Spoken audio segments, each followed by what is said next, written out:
Salut les amis, c'est Weltamer et bienvenue pour l'édition du 6/5 2021 du petit journal du crypto. Alors aujourd'hui on a un market cap global à 2369 milliards de dollars, on gagne 0,55% par rapport à hier et tu vois que le Bitcoin est à 55 857 dollars, il perd 2,69% et tu te dis mais il y a même pas une heure il était à 57 000, et oui, regarde ça, bam, hops, j'ai glissé chef, conclusion, Bitcoin, petite chute, d'un coup en 5 minutes, un petit 2000 dollars en moins, ça fait toujours plaisir. C'est les soldes, mais attention, quand je vois ça, à mon avis, ça va continuer. Ou pas, n'oublie pas, je suis pas conseiller financier.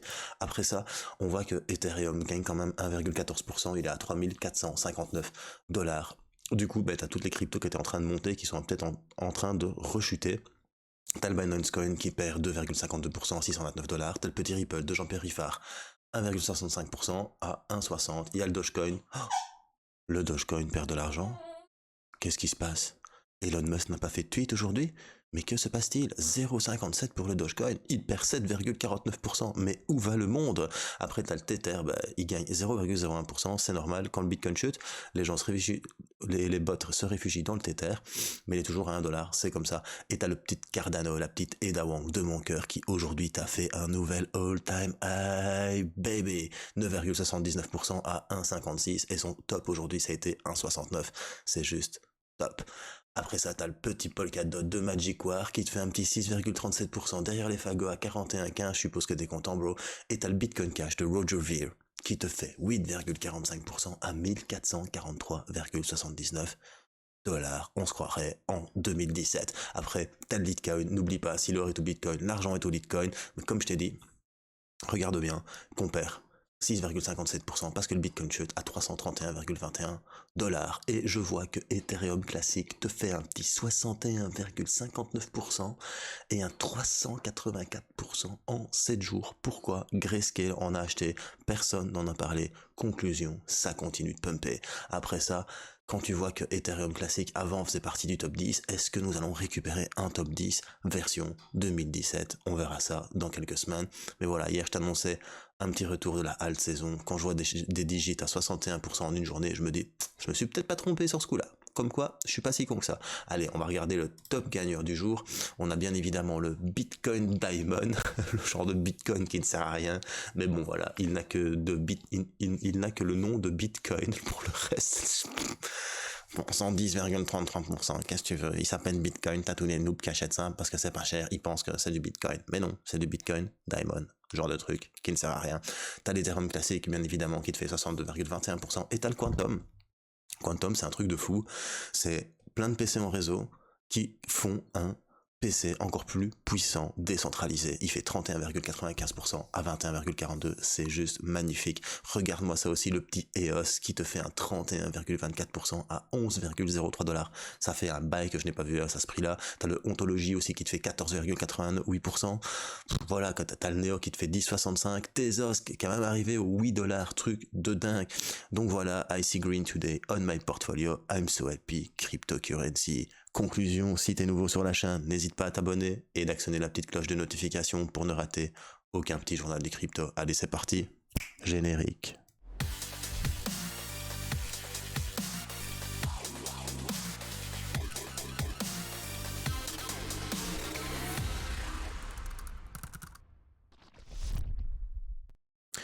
Et si t'es nouveau, rejoins-nous aussi sur Twitter et sur Facebook. T'as tous les liens en description. Allez, on va commencer par la première news du jour. Et la première news du jour, c'est Monsieur TK qui te fait une vidéo sur culturecrypto.fr. Alors c'est pourquoi je ne mine pas du Chia. Et là tu vas me dire, ouais mais bon, juste avant il nous a fait une vidéo comment miner du Chia. Bah ouais, Monsieur TK, c'est normal, il avait envie de découvrir le Proof of Space au lieu du Proof of Stake ou du Proof of Work, et donc du coup il a fait une vidéo comment miner du Chia.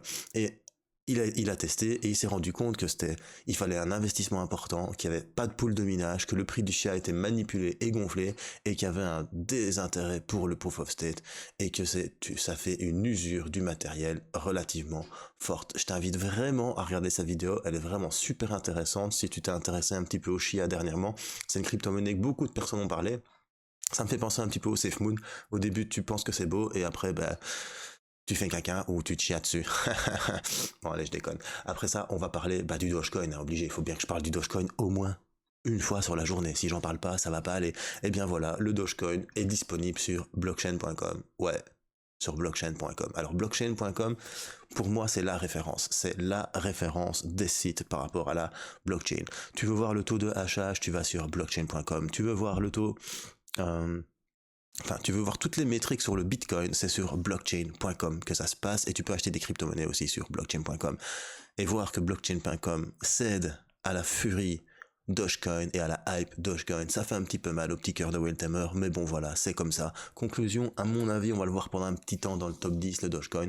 Enfin, va savoir, vu qu'aujourd'hui, il te perd quand même, combien j'ai dit, 7, combien 7,27%. Oh, c'est triste, hein. Franchement, c'est vraiment trop triste. Est-ce qu'il sera à $1 samedi pour que je vous montre mon cul? Va savoir, on verra ça samedi. Après ça, bien évidemment, on va parler de Cardano, la petite Edawang de mon cœur, et tu vois que ça a bien disparu, toute la préparation que je t'ai fait. Donc Cardano monte en flèche vers un nouveau record absolu après une augmentation de 18%. Alors Cardano, c'est une blockchain qui a été créée par Charles Hoskinson. Charles Hoskinson, c'est le cofondateur d'Ethereum. C'est quand même pas n'importe qui, hein, parce que j'ai tellement lu... Pardon les gars. J'ai tellement lu tout et n'importe quoi, comme quoi c'était du fait Cardano. Cardano, ça a été lancé en 2015.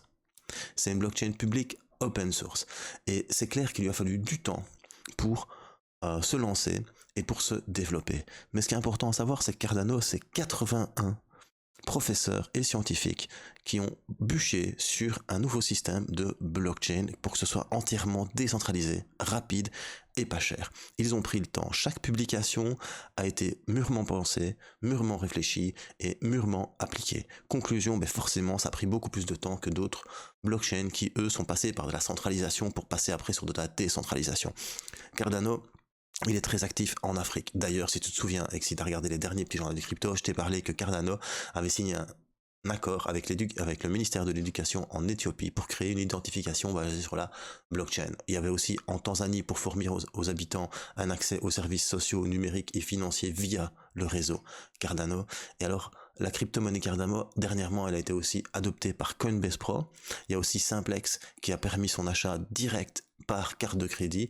Et alors, juste hier, il y a Kraken qui a annoncé qu'il y allait avoir le stacking sur sa plateforme. Et bien évidemment, lorsqu'une crypto-monnaie arrive, son stacking arrive sur une plateforme, bien évidemment, ça motive des gens à en acheter pour le stacker, ce qui explique cela. Alors, Cardano, il n'y a rien à dire. Sur l'année, il t'a quand même fait un 830%. Pour moi, c'est juste au top. Cardano, je suis dessus depuis 2017. Même début 2016. Enfin, fin 2016, pardon. Donc voilà, pour moi, c'est la crypto et la blockchain qui peut rivaliser, je ne dis pas dépasser, mais rivaliser avec Ethereum. Bien évidemment, Ethereum est là depuis plus longtemps. Ethereum est... C'est un petit peu comme Coca-Cola. Coca-Cola, c'est Coca-Cola. T'as Pepsi, ça rivalise avec Coca-Cola parce qu'il y a des gens qui aiment autant Pepsi que Coca-Cola. Mais bon, Coca, ça reste quand même Coca. Cardano, c'est un petit peu la même chose, si tu veux. On va dire que Cardano, il a envie de devenir du Coca-Cola. Est-ce qu'il va devenir du Coca-Cola? Je ne sais pas. Mais en tout cas, il a tous les moyens, il a tout ce qu'il faut pour le devenir. Il a même tout ce qu'il faut pour peut-être être meilleur encore. Maintenant, encore une fois, ne me faites pas dire ce que je n'ai pas dit. C'est parce que je dis ça que c'est obligatoire et que ça va arriver. Moi, je pense que Cardano, c'est la seule crypto-monnaie que j'ai réellement hodl depuis que j'ai acheté des cryptos.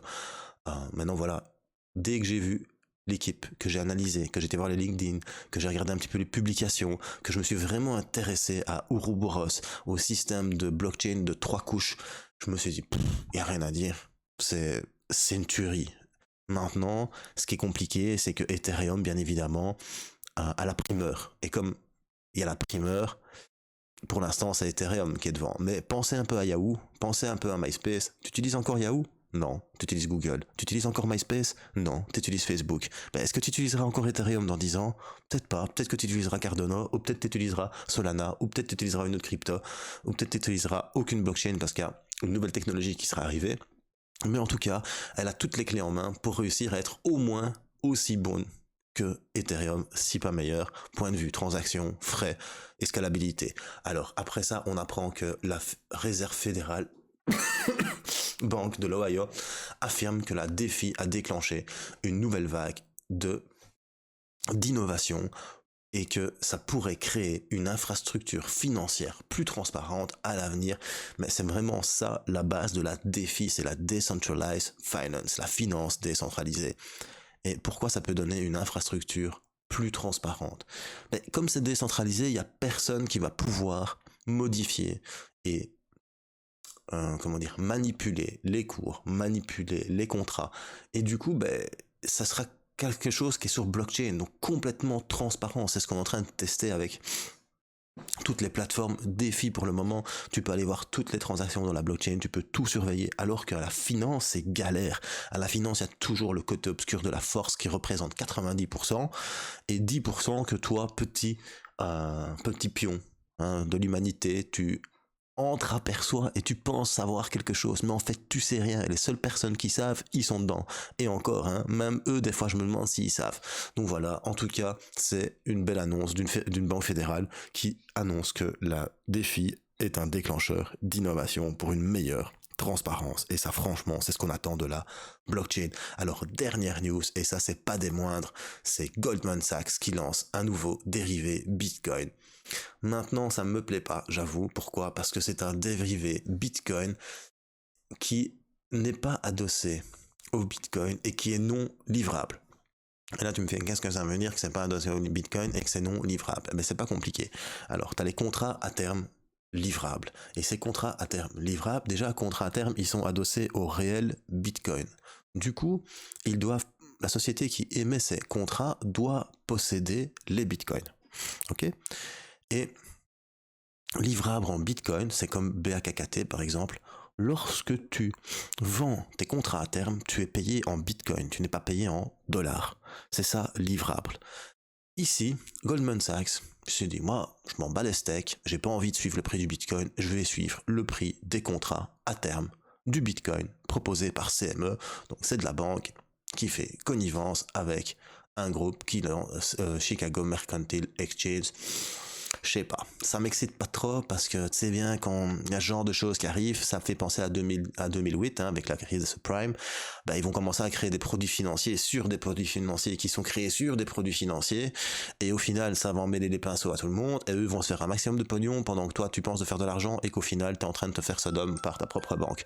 Conclusion, c'est une belle nouvelle parce que c'est quand même Goldman Sachs, c'est pas rien. Donc Goldman Sachs va proposer ça à ses clients, mais il fait ça en version 1984, tu vois, genre en version, yo mec, je sais pas t'expliquer, moi, l'imprimante qui fait c'est passé, c'est fini, tu vois. Maintenant, avec un téléphone, tout le monde peut acheter du Bitcoin. Donc pourquoi faire un contrat qui n'est pas livrable sur des contrats Bitcoin?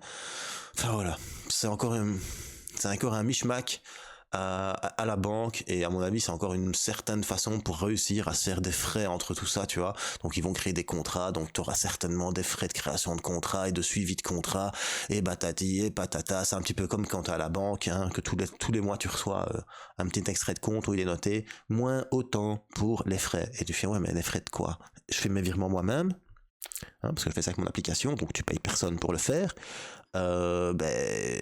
Voilà, tous les services bancaires pour l'instant c'est les clients, les banques c'est les trucs les plus malins du monde, parce que tous les services qu'avant ils proposaient dans les années 90 et années 2000, payer des gens pour faire des choses, mais non en fait ils te payent même pas toi, mais c'est toi qui le fais. Tu veux une assurance, tu vas sur ton application. Tu veux une demande de crédit, tu vas sur ton application. Tu veux faire un virement, tu vas sur ton application. Conclusion, tu travailles pour la banque, et en plus donc ils gagnent de l'argent pour toi, ils ne payent pas de personnel pour faire ça, donc tu travailles gratos pour la banque et tu leur fais gagner de l'argent, et en plus de ça, ils te demandent de payer pour les services qu'ils te proposent. Et on se fout pas de la gueule des gens.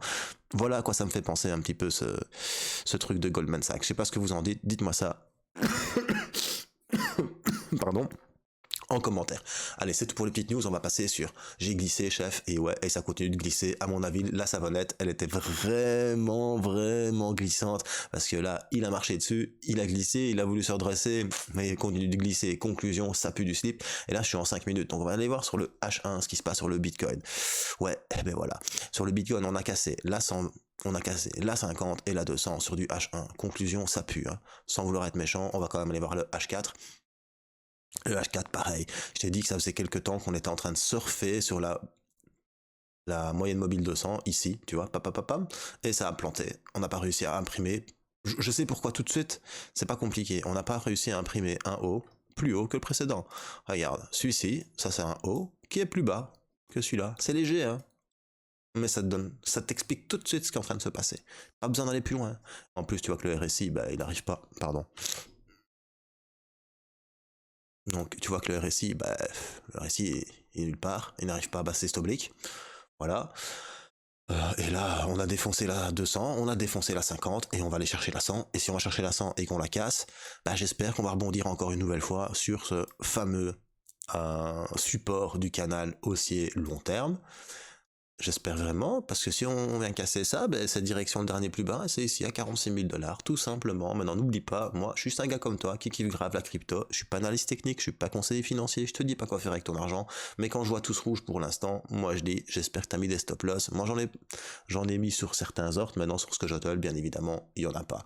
Voilà, c'était Will Tamer pour le petit journal du crypto. Si t'as bien aimé, un petit pouce bleu. Si t'as pas aimé, un petit pouce rouge. Et surtout, bro, n'oublie pas, choose life, choose freedom. Et choose Bitcoin. Peace.